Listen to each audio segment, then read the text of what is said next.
Untuk mengetahui perkembangan terkini banjir di Terengganu, kita terus saja bersama dengan Wakil Astro Awani di Terengganu, Nur Fazlizai Ali. Fazlizai, kalau dapat diberikan perkembangan terkini pada jam ini, adakah angka-angka mangsa yang terjejas akibat banjir terus meningkat pada tengah hari ini dan juga daerah Kemaman yang paling teruk terjejas itu, mungkin kita dapat fahami adakah banyak jalan raya ataupun hubungan yang terjejas akibat banjir? Baik Zul, terima kasih Zul di studio. Setakat ini jumlah mangsa di Terengganu menunjukkan sedikit penurunan iaitu sejumlah 2,598 mangsa telah dipindahkan berbanding 975 mangsa yang dipindahkan pada petang semalam. Di mana menerusi gelombang banjir kelima yang kembali melanda Terengganu pada Jumaat itu menyaksikan 5 daerah di Terengganu telah terjejas. Banjir yang telah memasuki hari kedua ini membabitkan daerah Kemaman, Hulu Terengganu, Siu, Besut dan juga Dungun. Baik Zul, seperti yang Zul katakan tadi, setakat ini juga daerah Kemaman masih merekodkan jumlah mangsa tertinggi iaitu seramai 1,384 orang mangsa telah dipindahkan, di mana sebanyak 19 pusat pemindahan sementara juga telah dibuka bagi menempatkan 386 keluarga.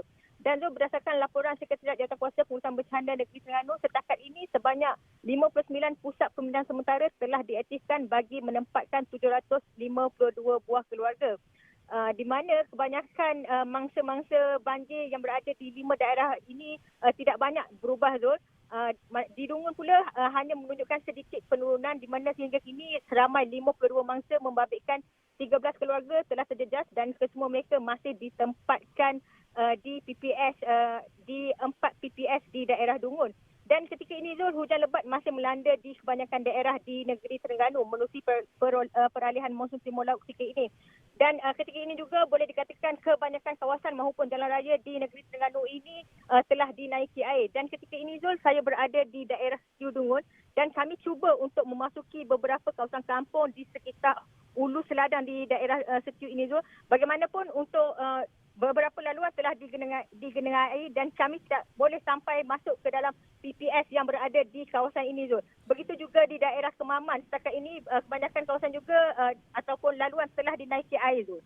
Faz, bagaimana gerak kerja untuk kerja-kerja menyelamat dan juga mereka yang berada di PPS pada ketika ini? Adakah koordinasi bantuan sudah pun berjalan dengan baik? Dan juga kalau Faz katakan tadi, hujan lebat masih lagi berlaku. Bagaimana kita menjagakan untuk jam-jam yang seterusnya? Wajarkah kita bimbang pada ketika ini? Okey, setakat ini seperti yang dikatakan hujan lebat masih melanda. Bagaimanapun kemungkinan cuaca ini akan bertambah baik pada sebelah petang. Itu hanya jangkaan Zul. Dan ketika ini kalau diikutkan ini merupakan hari kedua banjir kembali melanda Terengganu dan pastinya penduduk telah terbiasa dengan keadaan begini walaupun boleh dikatakan banjir ini berlaku di hujung peralihan monsun timur laut. Bagaimanapun mereka telah bersedia dan kebanyakan mangsa juga telah berpindah lebih awal tu kerana seperti yang kita tahu edah monsun timur laut di negeri Terengganu ini masih belum berakhir dan lazimnya sehingga bulan Mac ianya akan lagi berlaku.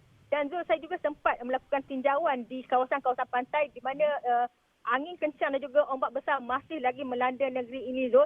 Dan seperti yang dilaporkan oleh Met Malaysia yang menyatakan angin kencang dan ombak besar itu akan melanda sehingga Isnin ini Zul. Dan pastinya gerak kerja itu telah bersiap sedia daripada semua agensi dan kebanyakannya mereka telah berada di PPS untuk memindahkan mangsa. Dan apa yang boleh dikatakan Zul, kebanyakan mangsa telah mengambil inisiatif sendiri untuk berpindah lebih awal bagi mengelakkan sebarang insiden yang tidak diingini berlaku apatah lagi ketika ini masih lagi berdepan dengan wabak COVID-19 Zul.